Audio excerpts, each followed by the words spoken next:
Welcome students in this session of Physics New Era channel. Today we are going to solve the numericals on the thermodynamics. Let us start with this one. Before starting, here one by one, you will have to know some sort of conversion factor which are important in this one. Let us start with the problem number 1. Here is the problem before you. I'm going to read that.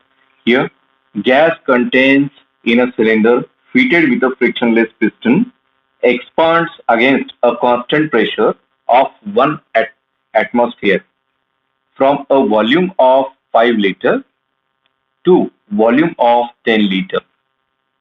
In doing so, it absorbs 400 joule of thermal energy from its surrounding. Determine the change in the internal energy of the system. So here a lot of conversion factors we have.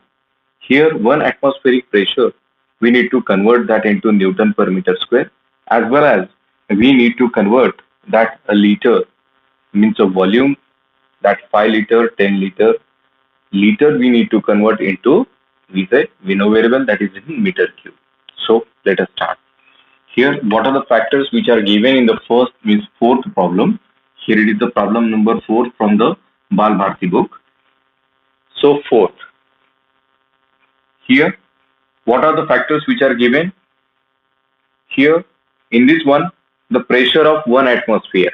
Pressure of 1 atmosphere means pressure P data which is given. I'm going to write that. What exactly it is given? The pressure is equal to 1 atm means 1 atmospheric pressure. We need to convert this. So 1 atmospheric pressure can be converted into 1.013 into 10 raised to power 5 Newton per meter square. This is the actual pressure. We know this is the, we say atmospheric pressure in Newton per meter square. How it is obtained? We know in case of mechanical properties of fluid already we have obtained this. Pressure is equal to H rho g. So height of mercury level, density of the mercury, and g acceleration due to gravity.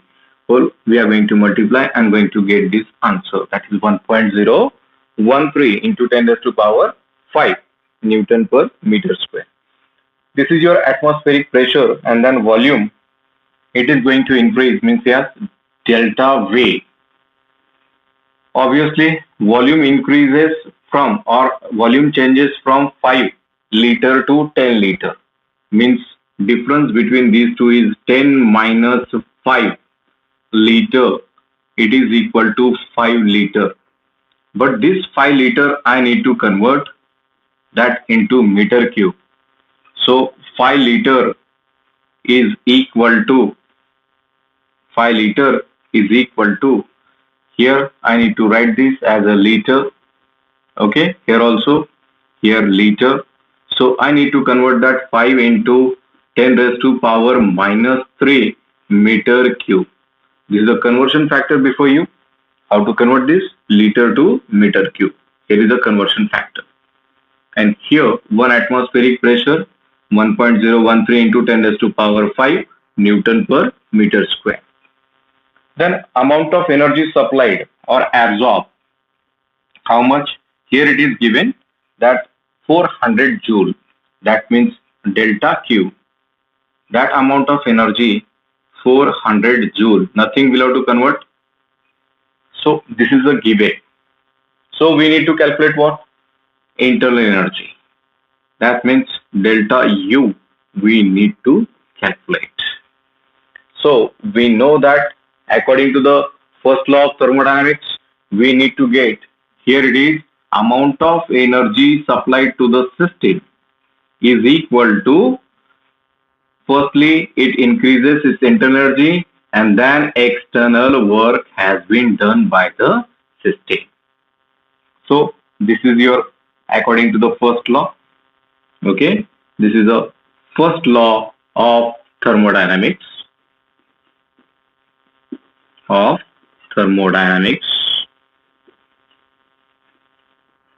Using this equation, we are need to solve this.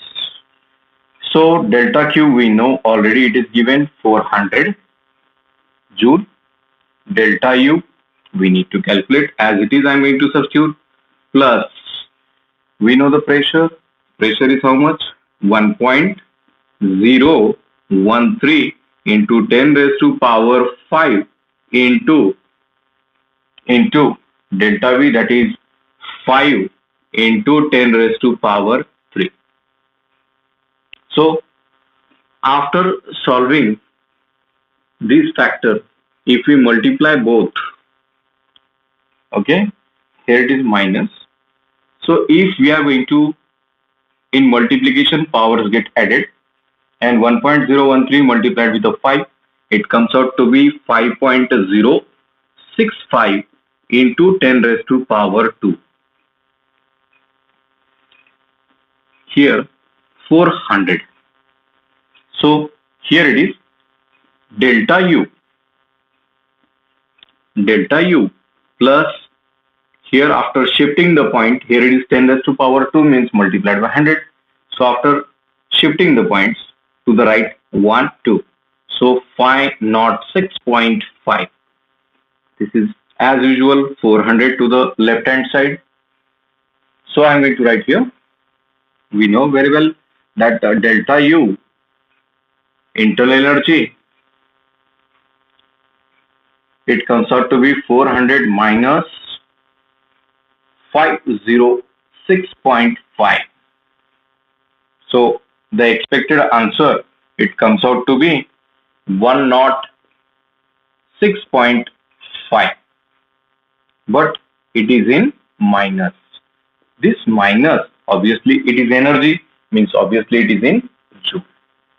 So after solving this, we are going to get this answer, that is minus 106.5. So what this negative sign indicates? Here it is, negative sign indicates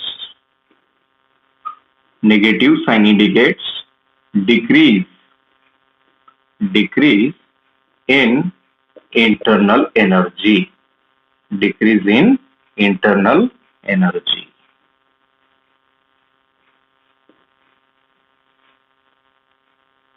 Here we have the fifth problem before you. I'm going to read that one continuously. This problem is also on the basis of first law of thermodynamics. Let us solve fifth. Here the problem number 5. Okay. Here a system releases 125 kilojoule. Pay concentration on whatever the unit which is given. A system releases 125 kilojoule of heat while 104 kilojoule of work is done on the system. Calculate the change in the internal energy of the system. So let us calculate that. Okay, here it is what the factors which are given, that is most important one. Here, fifth problem. Data. What exactly it is given? That is, amount of energy supplied or released to the system is 125 kilojoule. Okay. And here, next one is how much is the work done? Work done is how much? That is 104 kilojoule. Both are in kilojoule, so expected answer also in kilojoule. So here we need to get the change in the internal energy. This is nothing but your change in internal energy. Change in internal energy. So this is a change in internal energy. So according to the first law of thermodynamics, according to first law of thermodynamics,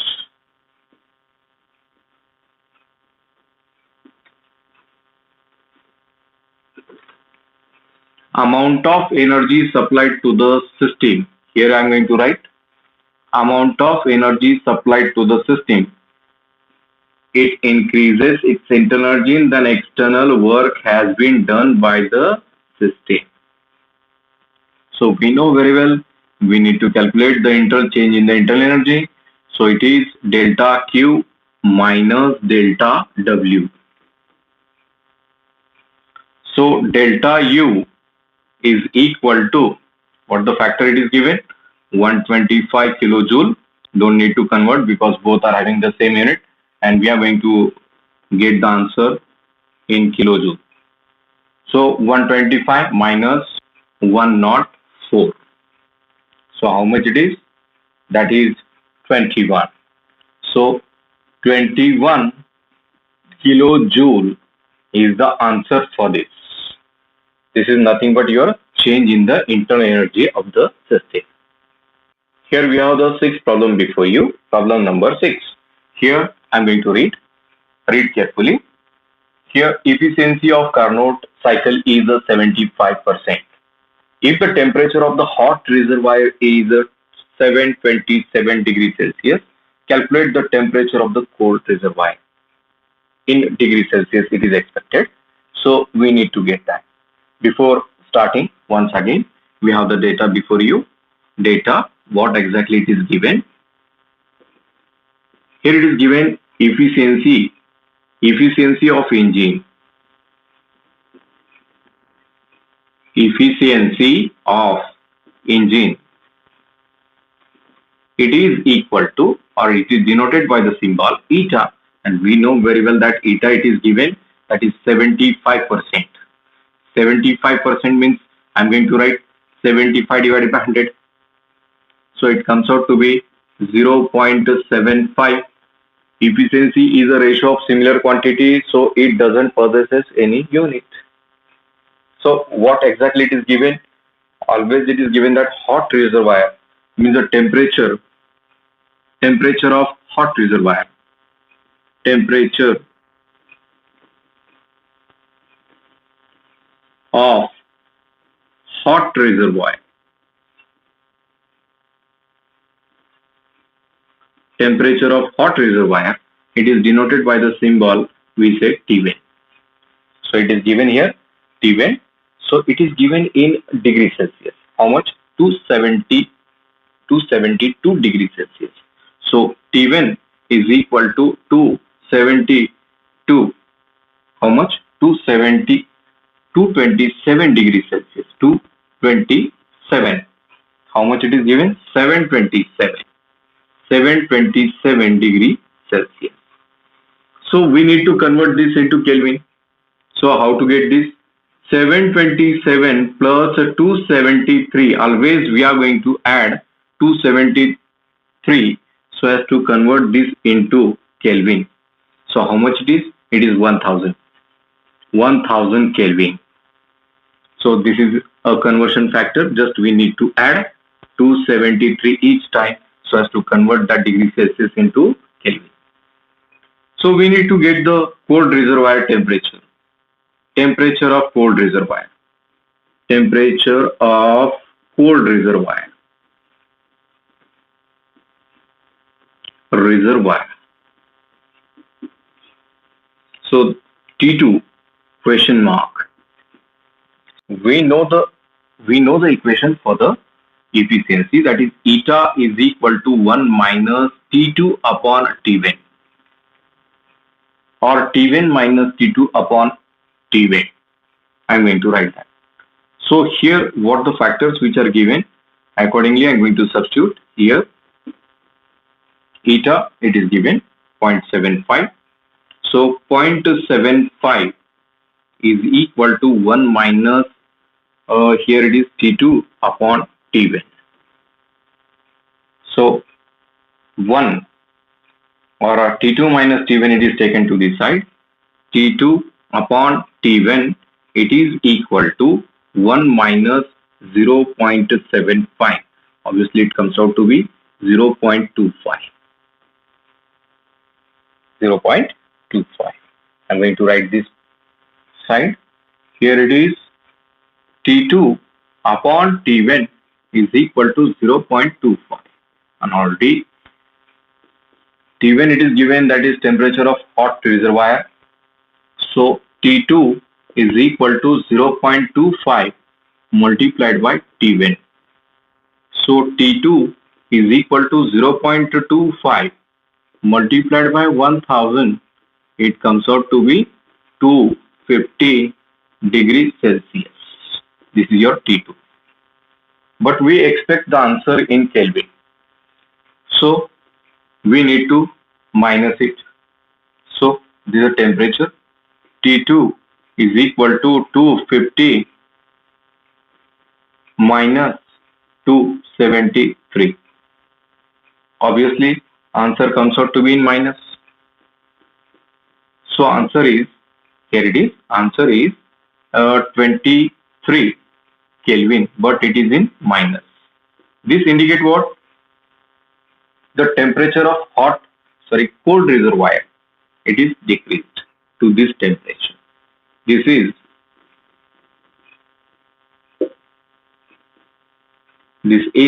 the temperature of which reservoir? Cold reservoir. This much is the temperature which is decreased. Okay. Here is the problem number 7 before you. I'm going to read that one. Here is the problem before you. A Carnot refrigerator operates between 250 Kelvin to 300 Kelvin. Calculate the coefficient of performance. In case of heat engine, we can say that it is nothing but efficiency of engine. But in case of refrigerator, it can be termed as a coefficient of performance. It is quite a reverse of that heat engine. So let us start with the 7th one. Here it is the data which is given before you. That is data.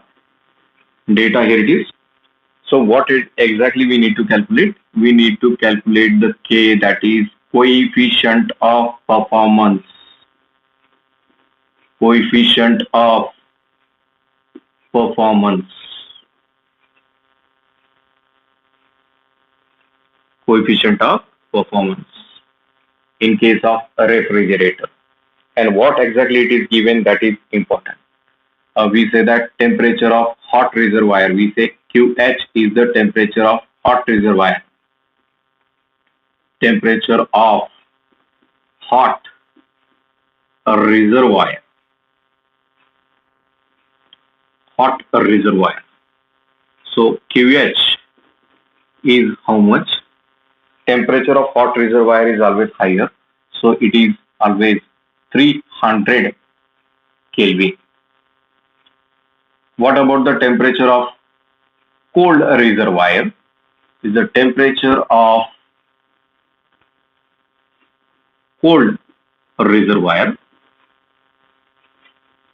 So temperature of cold reservoir QC, it is also given, which is a lower temperature, that is 250 Kelvin. 250 Kelvin. And we know very well that this K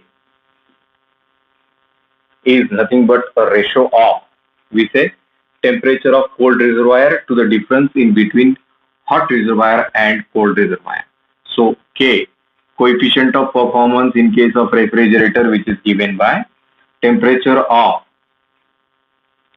cold reservoir divided by temperature of hot reservoir minus temperature of cold reservoir. This is your K, that is coefficient of performance in case of a refrigerator. So going to substitute that value. We know very well it is QC, that is 250 divided by QH, that is 300 minus 250. That comes out to be how much? 250. And we know 300 minus 250, it comes out to be 50. This 0 cancels with this, and answer is 5. This is your coefficient of performance in case of refrigerator. Here it is the problem number 8 before you. Let us start with this one. An ideal gas, I'm going to read that one. An ideal gas is taken through an isothermal process. We know that during the isothermal process, the temperature remain constant. Means during this process, temperature remain constant. That is environment temperature as well as system temperature. So if it does 2000 joule of work on the environment, means a negative work has been done because it is releasing the energy to the environment, and that's why work done is amount of energy which is supplied is equal to the negative work done. How? That I am going to explain. If it does 2000 joule of work on the environment, how much heat it is added to it? how much heat it is added to it. That is internal energy. That is the main criteria before you. That 8, problem number 8. What exactly the factors which are given here? It is the amount of energy, amount of work done. It is data which is given there. Delta W is equal to 2000 joule. This is the only factor which is given, and we know very well that amount of internal energy we can calculate using the basic formula, that is amount of energy, internal energy is equal to CV into delta T. And we know very well that delta T is nothing but change in the temperature. That is, we say T2 minus T1. Difference in the temperature, that is delta T. But we know in isothermal process, in isothermal process, in isothermal process, T1 is equal to T2. So obviously delta T is equal to 0 because difference is 0. T1 and T2 both are equal, difference is equal to 0. So delta U is equal to 0. This is your expected answer actually, but one more conclusion I would like to draw with this one, that we know very well that amount of energy supplied to the system, it increases its internal energy and external work has been done by the system. But whatever may be the work done, it is done on the environment, means the energy it is released. So delta Q is equal to, here delta Q, energy is released, means this is nothing but your minus 2000 joule. So it is 0 minus delta W. So I am going to write there delta Q is equal to minus delta W. This is one more conclusion I would like to draw with this problem. Here the main answer before you, that no energy, internal energy, it is equal to 0. That means no internal energy it is added to the system. So that's why delta U is equal to 0. And the next conclusion is this one, the amount of energy is equal to minus delta W. Means negative, means energy it is released to the environment. Thank you.